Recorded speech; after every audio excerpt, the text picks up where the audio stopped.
Bismillahirrahmanirrahim. Assalamu alaikum. Welcome to my YouTube channel Science for Everyone. Today the video is related to microarray analysis, and in this video I will discuss that how we will download microarray data and how we will understand it. जैसे आपको पता है कि मैंने एक video series start की है in which I am explaining different concepts of microarray analysis. और उस वीडियो सीरीज में मैं माइक्रोअरे डेटा सेट को डील करूंगा with the help of R, and I will retrieve the differential express genes in the end of this video series. तो इससे पहले जो 2 पार्ट्स आई थी, तो उसमें मैंने बहुत बेसिक से शुरू किया था। ये अभी इसका पार्ट 3 है, तो आई रिकमेंड कि आप अगर पूरी माइक्रो एरे एनालिसिस बिल्कुल स्टार्ट से शुरू करना चाहते हैं and you want to understand each and every concept, तो आप बिल्कुल पार्ट 1 से शुरू करें। तो ये वीडियोस सारी आपस में लिंक है, तो आपको फिर पार्ट 3 बहुत अच्छी तरीके से समझ आ जाएगा। लेकिन if you are well aware about the microarray analysis, तो आप इस वीडियो में आप सिर्फ मैं आपको बताऊंगा कि आप जो है ना एक बायोलॉजिकल डेटाबेस से माइक्रोअरे डेटा को कैसे रिट्रीव करेंगे। उसके बाद उसको समझेंगे किस तरह के उस डेटा के अंदर क्या होता है और उसको हम किस तरह डील करेंगे और किस एस्पेक्ट के साथ हम उसको लेके चलेंगे आगे एनालिसिस में। तो ये बहुत बेसिक वीडियो है, क्योंकि अगर ये आपको समझ आ गई तो आने वाली वीडियोस में जब मैं आपको एनालिसिस करके दिखाऊंगा तो आपको पता होगा कि हम जो है ना क्या कर रहे हैं और डेटा को किस तरह डील कर रहे हैं। तो डेटा की अंडरस्टैंडिंग बहुत ज़्यादा ज़रूरी है। डेटा अंडरस्टैंड करने के बाद बंदे को, स्टूडेंट को आधी एनालिसिस समझ में आ जाती है कि मैंने इसको किस तरह प्रोसीड करना है। तो ये वीडियो एंड तक देखें और इंशाल्लाह लास्ट में आपको पूरी डेटा की अंडरस्टैंडिंग भी हो जाएगी और आप डाउनलोड भी कर सकेंगे। ठीक है, सो लेट्स स्टार्ट। हम एक बायोलॉजिकल डेटाबेस को यूज करेंगे और उससे एक माइक्रोअरे डेटा को रिट्रीव करेंगे। Okay, so the most important biological database that is used for the microarray data is the ArrayExpress. You just type it in the Google. Google में type करने के बाद ये पहला लिंक आप जो है ना क्लिक करें। उसके बाद ये इसका होम पेज है ArrayExpress का। इसमें जितना भी माइक्रोअरे डेटा है वो मौजूद है। Even the sequencing data is also present here. In the later videos, in the next series, I will also show you that how you will deal with the sequencing data. लेकिन अब हम microarray की बात कर रहे हैं, तो ये इसका जो है ना सर्च बार है और ये इसके बारे में थोड़ा सा इन्फॉर्मेशन है। अच्छा, तो जितनी भी माइक्रोअरे एनालिसिस होती है तो उसके बाद जो रो डेटा होता है और even if it is process, तो ये इधर जो है ना रिसर्चर्स अपलोड करते हैं and it is easily available for the viewers और रिसर्चर्स के वो जो है डिफरेंट एनालिसिस उस पे कर सकते हैं। ठीक है, तो आप सिंपली अगर for example your supervisor ask you कि आप इस तरह के डेटा पे काम करें जो कैंसर से रिलेटेड हो and you are suppose to compare cancer cells versus the normal cells. ठीक है, क्योंकि सबसे बेसिक जो माइक्रोअरे एनालिसिस होती है वो कैंसर्स के लिए ही यूज होती है कि हम डिफरेंट थेराप्यूटिकल टारगेट्स जो है ना कैंसर के लिए डिराइव करें, तो डिस्कवर करें। तो इसके लिए ये यूज होता है। तो for example if we write gastric cancer, gastric cancer की अगर हम बात करें, ठीक है, तो आप इधर कैंसर टाइप करें। उसके बाद जो है ना अब जो रियल प्रोसेसिंग होती है वो इस तरह होती है ना कि जिस तरह मैंने आपको पिछली वीडियोस में भी बताया है, अभी भी बताया कि हम केस और सेंसर कंट्रोल की बात कर रहे हैं और इधर जो है ना डिफरेंट एक्सपेरिमेंटल डेटा मौजूद है। सिर्फ microarray analysis differential express genes को ही डिराइव डिस्कवर करता है, लेकिन ये बात याद रखें कि हर वक्त केस और कंट्रोल से कंपैरिजन नहीं होती। ठीक है, डिफरेंट अदर एक्सपेरिमेंटल इंटरेस्ट भी होते हैं, टाइम कोर्स होती है। फॉर एग्जांपल हम रिसर्चर्स ये देखना चाहते हैं कि 10 मिनट्स में एक्सेल में इतना जो है ना वो हो रहा है, जीन एक्सप्रेशन हो रहा है, तो 20 मिनट्स के बाद जो है ना उसमें एक्सप्रेशन किस तरह होती है, इसे टाइम कोर्स कहते हैं। इस तरह भी होता है कि एक्सेल को जो है ना अब एक एक्सेल को एक स्पेसिफिक मेडिसिन जो है प्रोवाइड करते हैं और फिर उसके बाद उसकी एक्सप्रेशन चेक करते हैं। आफ्टर सम टाइम 1 घंटा 2 घंटे के बाद जो है ना फिर उससे जो है ना एक्सप्रेशन चेक करते हैं कि अभी कितना टाइम हो गया है। ठीक है, अब इसकी एक्सप्रेशन किस तरह होगी। तो डिफरेंट इंटरेस्ट के जो है ना एक्सपेरिमेंट्स इधर मौजूद हैं, लेकिन आप अपने केस वर्सेस कंट्रोल को किस तरह देखेंगे, तो आप डायरेक्टली जो है ना इस तरह से शुरू नहीं कर सकते। तो इसलिए इधर जो है ना फ़िल्टर्स लगे होते हैं कि आप अपनी डेटा, अपनी सर्च को नैरो डाउन करो। तो सबसे पहले फ़िल्टर जो हम लगाएँगे तो ये डिफरेंट स्टडी टाइप है, chip chip by tiling array, chip sequencing होती है, ठीक है? ये डिफरेंट होती है। लेकिन जो माइक्रो एरे से रिलेटेड होती है तो वो ट्रांसक्रिप्शन प्रोफाइलिंग बाय एरे होती है, ठीक है? तो सबसे पहले जब आप ये चेक करेंगे, ठीक है, तो आपकी जो है ना एक छोटी-सी वो नैरो डाउन हो जाएगी। उसके बाद दूसरा फ़िल्टर हम लगाएँगे एक्सपेरिमेंटल डिज़ाइन पे। तो एक्सपेरिमेंटल डिज़ाइन जो है ना हम डिज़ीज़ स्टेट को भी देखते हैं, कंपाउंड ट्रीटमेंट को नहीं देखते हैं, डिज़ीज़ स्टेट को देखते हैं, ठीक है? डिज़ीज़ से स्टेट में जो है ना हम इन विवो को देखते हैं। इधर भी आप जो है ना transcription profiling by by array को भी क्लिक कर सकते हैं, ठीक है? उसके बाद जो है ना ये जो है ना जिस तरह आप चेक करेंगे तो ये फ़िल्टर होता जाएगा, ठीक है? उसके बाद हम जो करेंगे ऑर्गेनिज़्म को सेलेक्ट कर सकते हैं। तो ऑर्गेनिज़्म हम जो है ना अगर होमो सेपियन पे बात करें तो हम होमो सेपियन को ही सेलेक्ट कर लेंगे, क्योंकि we want to check it in the homo sapien, ठीक है? इंसान में हम ये देखना चाहते हैं, तो सारा डेटा जो है ना वो होमो सेपियन का आ जाएगा। अच्छा, टेक्नोलॉजी हम एरे-ऐसे को यूज़ करते हैं, ठीक है? और डीएनए अरे या आरएनए अरे एक ही बात है, लेकिन हम बेसिकली आरएनए को देखते हैं, तो हम एरे-ऐसे को और आरएनए-ऐसे को जो है ना चेक कर लेंगे। तो इस तरह आपका जो है ना डेटा नैरो डाउन होता जाएगा। उसके बाद जो है ना आरएनए एसे को सेलेक्ट करें, फिर रॉ डेटा को करें। प्रोसेस डेटा तो मीन्स के वो तो ऑलरेडी प्रोसेस है, लेकिन हम तो ऐसा डेटा ढूँढ रहे हैं जो प्रोसेस ना हो, ठीक है? तो इससे हम हमारे लिए एक नोवेल स्टडी भी हो सकती है, ठीक है? उसके बाद जो है ना आपको ये इधर जो डेट्स मौजूद है, ठीक है? तो आप जो अब टिल नाउ की डेटा जो है ना देखना चाहते हैं, ठीक है? सो अगर आपको सुपरवाइज़र कहे कि 2010 से 2022 तक करें, तो फिर आप ये सारा चेक कर दें, सही है? उसके बाद तो हम इस डेट पे नहीं जाते, एरे डिज़ाइन को देखते हैं, क्योंकि हमारा जो है ना वो जियो जियो का डेटा, मैं आपको जियो के बारे में भी बता दूँ, जियो डेटाबेस थोड़ी-सी एक 1 मिनट में मैं आपको सिर्फ दिखा दूँ, ठीक है? तो आपको थोड़ा-सा आइडिया हो जाएगा जियो डेटासेट के बारे में। जियो डेटासेट जीन एक्सप्रेशन ओमनीबस, इसमें भी जो है ना ये मौजूद होते हैं, ठीक है? ये माइक्रो एरे डेटा मौजूद होती है, लेकिन जियो का जितना भी डेटा है, वो असल में एरे एक्सप्रेस में ही मौजूद है, तो मैं आई रिकमेंड कि जियो में ना जाएँ, एरे एक्सप्रेस में ही अपना जो है ना सारा डेटा डील करें, ठीक है? उसके बाद आप इधर भी गैस्ट्रिक कैंसर डायल कर सकते टाइप कर सकते हैं, and you will get your you can get your process data या रॉ डेटा। इसके बारे में मैं थोड़ी देर बाद आपको बताऊँगा कि इधर भी किस तरह होती है। तो आप ये सारा अगर सेलेक्ट ना करें, तो मीन्स कि ये ले रहा है, ठीक है? आप इधर नैरो डाउन नहीं कर रहे। अच्छा, एक छोटी-सी बात, ज़्यादातर जीन एक्सप्रेशन डेटा जो होता है वो सेल फाइल्स में होता है, and I will show you कि सेल फाइल्स को किस तरह डील करते हैं, ठीक है? क्योंकि मैक्सिमम डेटा जो है ना वो फाइल्स के अंदर ही होता है, ठीक है? तो we will select on the cell files, ठीक है? तो जो कोड मैं आपको प्रोवाइड करूँगा वो सेल फाइल के लिए ही कन्फाइंड होगा, और मैक्सिमम हमारा जो डेटा है वो मैट्रिक्स का होता है, तो वो सेल फाइल्स में ही डेटा को फिर जनरेट करते हैं। मैं सेल फाइल्स आपको अभी दिखाऊँगा अभी। तो आपका ये जो है ना थोड़ा-सा नैरो डाउन हो गया। अब ये पहले वाले को देखिए, transcription profiling of human Chinese gastric cancer samples versus adjacent sample, ठीक है? अब ये देखिए, मैं आपको दिखा दूँ एक, अगर मैं इस पे क्लिक करूँ, तो आप अपनी डेटा को किस तरह देखेंगे, ये थोड़ा-सा लोड होगा। उसके बाद ये इस पूरा जो इस डेटा की पूरी इन्फॉर्मेशन है, इस रिसर्च की पूरी इन्फॉर्मेशन है, वो आपके साथ आ जाएगी। आप इसको पढ़ें, ठीक है? और ये इसका कोड है, ट्रांसक्रिप्शन प्रोफाइलिंग बाय अरे है और होमोसेपियन है। डिस्क्रिप्शन भी आपको दी गई है, ठीक है? और प्रोटोकॉल की बात करें, तो प्रोटोकॉल इसमें कौन-सा प्रोटोकॉल यूज़ हुआ है, जितना भी जिस तरीके के साथ ये एक्सपेरिमेंट कैरी आउट हुआ है, इस सब के बारे में इधर लिखा गया है, ठीक है? जितना मैंने पहले वीडियो, दूसरी वीडियो में बताया था कि किस तरह ये प्रोसीजर शुरू होता है और स्टार्ट होता है, ठीक है? तो ये सारा इधर मौजूद है, ठीक है? अब ये most important table is view table, ठीक है? तो आप जो है ना व्यू टेबल पे जाएँ, आपको पता चल जाएगा सारा डाटा के सेल फाइल्स जो है ना किस फॉर्म में मौजूद है और किस तरह की इन्फॉर्मेशन इधर मौजूद है। अब सिंपल सी बात है, ये देखिए ये इन लोगों ने एडजेसेंट नॉर्मल टिश्यू और ट्यूमर टिश्यू को, गैस्ट्रिक टिश्यू है, गैस्ट्रिक कैंसर से रिलेटेड है। अब गैस्ट्रिक टिश्यू की एक साइड जो है ना वो कैंसर शो कर रही है, और एक दूसरी टाइप जो है ना वो कैंसर शो नहीं कर रही है। तो इन लोगों ने 2 टिश्यूज़ लिए हैं, ठीक है? एक कैंसर कैंसर टिश्यू और एक एडजेसेंट नॉर्मल टिश्यू लिया है, ठीक है? तो इसका मतलब है they are comparing the cells that are cancerous versus normal cells, ठीक है? तो जिस तरह डेटा हमें चाहिए ये बिल्कुल वैसे ही है, ठीक है? और डिज़ीज़ जो है वो गैस्ट्रिक कार्सिनोमा है, ठीक है? सैंपलिंग साइट क्या है? आप इसको देख लें, adjacent normal tissue tumour, adjacent normal tissue tumour, ठीक है? तो ये सारा है, तो मीन्स ये इसमें तकरीबन कितने सैंपल्स हैं? इसमें तकरीबन जो है ना 27 सैंपल्स हैं, और इसमें जो है ना कुछ सैंपल्स कैंसर के हैं और कुछ सैंपल जो है ना वो कंट्रोल के हैं, ठीक है?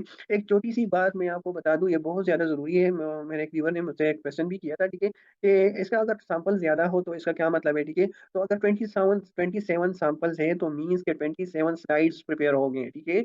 ये देखिए, ये एक सैंपल है, फॉर एग्ज़ाम्पल ये 3 सैंपल्स हैं, तो 3 सैंपल्स के लिए 3 स्लाइड्स ही यूज़ होंगे, ठीक है? लेकिन वो सारे स्लाइड्स जो है ना उसमें जीन्स जो है ना वो सेम होंगी। अगर मैं आपको दिखा दूँ जीन 1, अगर इस पहले स्पॉट को अगर हम देखें, तो it consist of the probes that are representing gene 1, ठीक है? तो इधर भी जीन 1 होगा, इधर भी जीन 1 होगा और इधर भी जीन 1 होगा, ये हमेशा याद रखें, ठीक है? तब ये देखें, जीन 1 इधर है, सैंपल 1 में इसकी एक्सप्रेशन 1.2 है, सैंपल 2 में 0.2 है, और सैंपल एम में जो ये वाला है इसमें 1.8 है। तो ये हमेशा याद रखें कि 1 सैंपल 1 स्लाइड, ठीक है? 2 सैंपल 2 स्लाइड, 3 सैंपल 3 स्लाइड, तो ये हमेशा याद रखें। और ये जो हमारे साथ जो सेल फाइल्स होती है ना, वो इस तरह ही होती है, ठीक है?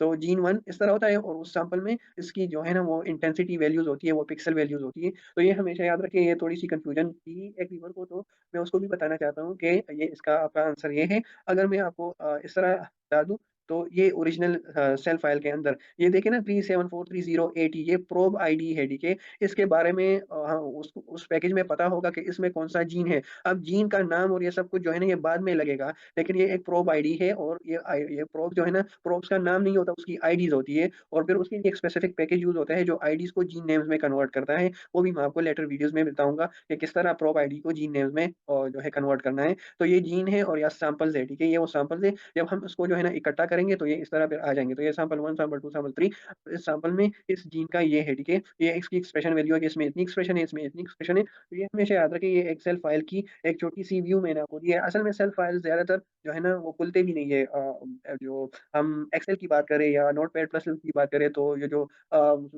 हाई लो परफॉर्मेंस कंप्यूटर्स होते हैं उसमें खुलते भी नहीं, क्योंकि बहुत ज़्यादा डेटा होता है, ठीक है? क्योंकि थाउज़ेंड्स ऑफ जीन्स की एक्सप्रेशन हम देखते हैं, तो इसलिए जो है ना थोड़ा-सा टाइम लेता है। अच्छा, तो ये मैंने आपको बता दिया सैंपल काउंट 27 है, experimental design, unknown experimental design, transcription, profiling वगैरह ये सब कुछ है। हमने दिया था डिज़ाइन सैंपलिंग साइट, ये सब कुछ आप जो है ना फिर आप देख भी लें, लेकिन जो असल इन्फॉर्मेशन है वो इस टेबल में मौजूद है कि आपको पता चले, ठीक है? उसके बाद आपने डाउनलोड किस तरह करना है, बस आपने सिंपल सिर्फ डाउनलोड ऑल पे क्लिक करना है, ठीक है? और डाउनलोड ऑल पे क्लिक करके जो है ना ये थोड़ा-सा टाइम लेगा, depend upon the data size कि कितना साइज़ है, तो फिर ये डाउनलोड हो जाएगा, ठीक है? आपसे थोड़ा-सा टाइम लेगा। आप इधर डाउनलोड फाइल्स पे क्लिक करेंगे, ठीक है? आपके पास डाउनलोड के डिफरेंट ऑप्शन आएँगे, आप इसमें ही डाउनलोड का जो है ना डाउनलोड करें, तो ये एक-एक फाइल डाउनलोड होगा, जब पूरा खत्म हो जाएगा, तो उसके बाद जो है ना आपको जो है ना पता चल जाएगा। अच्छा, मैंने एक डेटा आप लोगों के लिए डाउनलोड किया था, ठीक है? तो मैं आपको दिखा दूँ ये वाला प्रोजेक्ट के नाम से, अच्छा, दिस EMX 3756, थोड़ी-सी अगर मैं आपको इस डेटा के बारे में बता दूँ, तो ये भी बिल्कुल इसी तरह की है।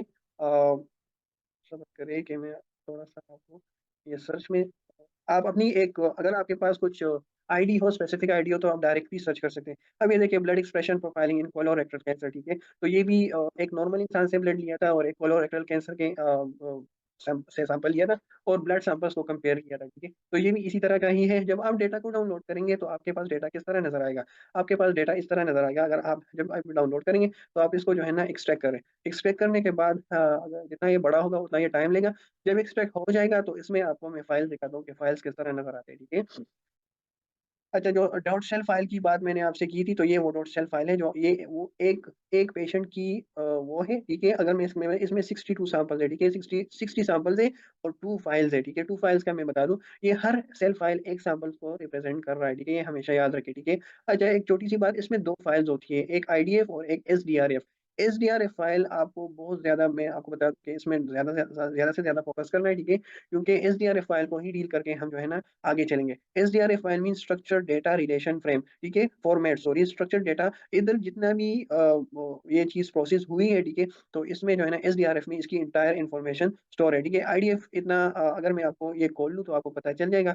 आईडीएफ में ये सारा जो है ना कमेंट्स, इन्वेस्टिगेशन, टाइटल, कमेंट्स और ये सब कुछ जो इन लोगों ने जिस बंदे ने और जिस कंपनी ने ये परफॉर्म किया है, तो इसकी सारी इन्फॉर्मेशन इधर मौजूद होती है, ठीक है? तो ये देखिए, ये पूरी की पूरी इन्फॉर्मेशन इसमें मौजूद है। जो आपने पहली वो डिस्क्रिप्शन देखी थी, वो सारी डिस्क्रिप्शन इधर मौजूद है। लेकिन जो एसडीआरएफ फाइल है, ये बहुत ज़्यादा इंपॉर्टेंट है। अगर मैं आपको एसडीआरएफ फाइल ज़रा दिखा दूँ, तो आपको जो है ना पूरी तरीके के साथ पता चल जाएगा।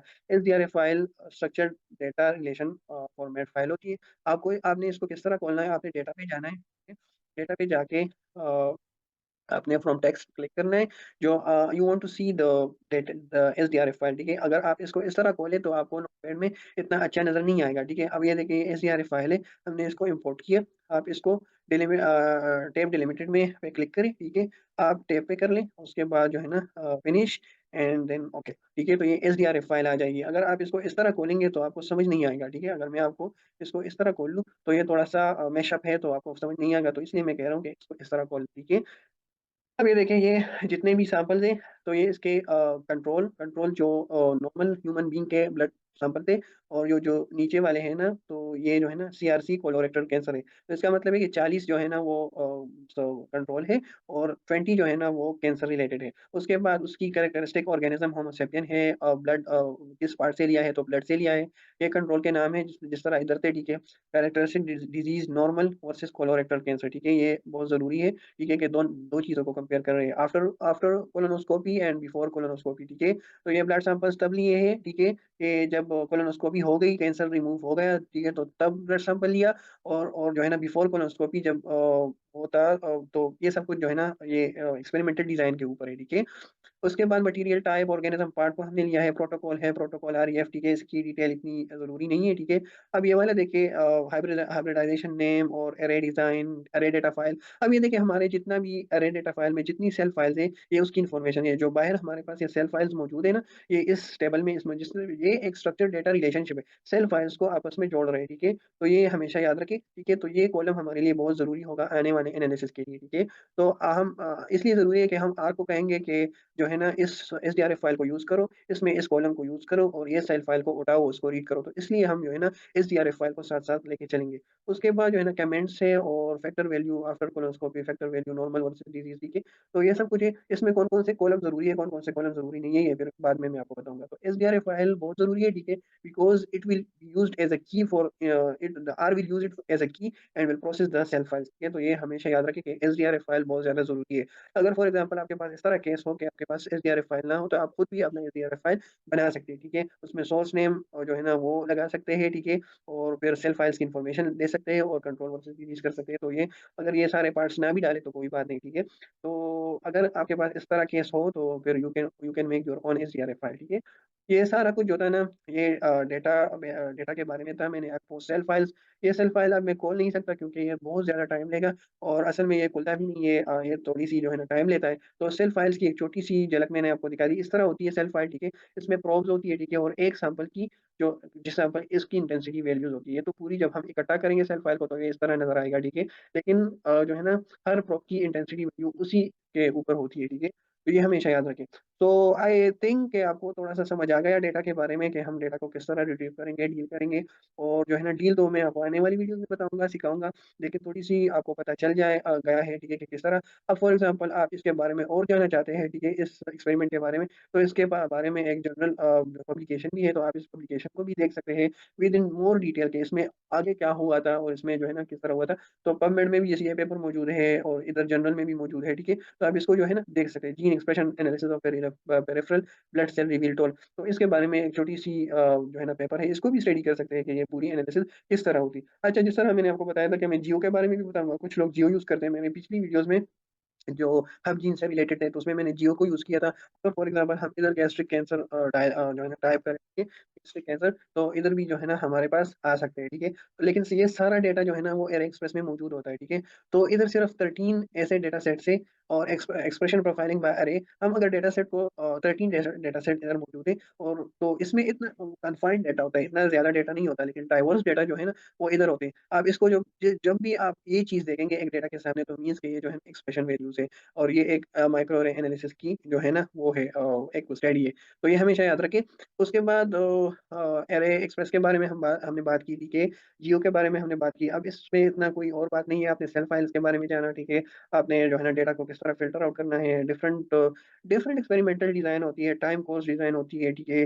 कंट्रोल वर्सेस डिज़ीज़ होती है, ट्रीटमेंट डिज़ाइन्स होती है कि ट्रीटमेंट के बाद एक्सप्रेशन किस तरह होती है कि it depends upon the interest of the researcher के जो है ना वो क्या करना चाहते हैं और वो किस तरह की जो है ना माइक्रो एनालिसिस करना चाहते हैं। लेकिन end of the day they want to see the differential experience, वो देखना चाहते हैं कि एक्सप्रेशन जो है ना किस लेवल पे है। ये जीन ए अगर इस एक सेल में इस तरह है, तो जब उसको ट्रीटमेंट दें या उसको जो है ना कुछ टाइम के बाद देखा जाए, ठीक है? तो उसकी एक्सप्रेशन किस तरह हो जाती है। इवन ग्रोथ में भी होता है, ठीक है? ये जो है ना 1 साल से पहले टाइम के बाद जो है ना 1 महीने के बाद जो है ना सेल्स में एक्सप्रेशन किस तरह होती है, ठीक है? तो ये कंपैरिज़न होती है लेकिन लास्ट में हम डिफरेंशियल एक्सप्रेस जीन्स देखते हैं, ठीक है? तो मैं जो है ना पूरी इतनी ज़्यादा डिटेल में डिफरेंट डेटाज़ को डील नहीं करूँगा, मैं आपको सिर्फ केएस वर्सेस कंट्रोल की बात करूँगा, ठीक है? क्योंकि ये बहुत ज़्यादा बेसिक्स है और ये बहुत ज़्यादा डील होता है मार्केट में, ठीक है? और रिसर्च में सॉरी, तो ये हमेशा याद रखें। So this was all about the today's video. अगर आपको कोई भी मसला हो, ठीक है? And you want to learn more about microarray analysis तो यू कैन कॉन्टैक्ट मी। आप मुझे ईमेल कर सकते हैं, आप जो है ना कमेंट कर सकते हैं, मैं आपको जो है ना विदिन 2 क्लिक्स अवे मैं मौजूद हूँ, ठीक है? आप मेरे साथ राब्ता भी कर सकते हैं। And if you want to do microarray analysis, ठीक है? तो आप मुझसे राब्ता कर सकते हैं, I will do it for you.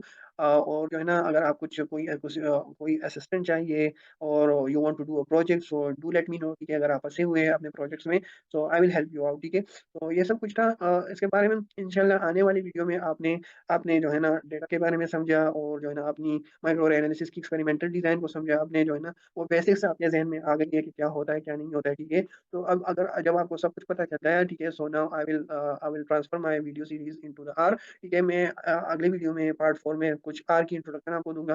Micro अरे डेटा को डील करने के लिए आर की कुछ इंट्रोडक्शन मैं आपको बताऊँगा, ठीक है? कि जो है ना आर जो डेटा डील करने के लिए आपको आर किस तरह आना चाहिए, ठीक है? It is confined to the analysis, microarray analysis, ठीक है? और आर जब आपको आर की समझ आ जाएगी, तो तब हम जो है ना माइक्रो एरे एनालिसिस शुरू करेंगे इंशाल्लाह। एक डेटा को डील करेंगे और डिफरेंशियल एक्सप्रेशंस की एनालिसिस करेंगे, ठीक है? So thank you very much for today.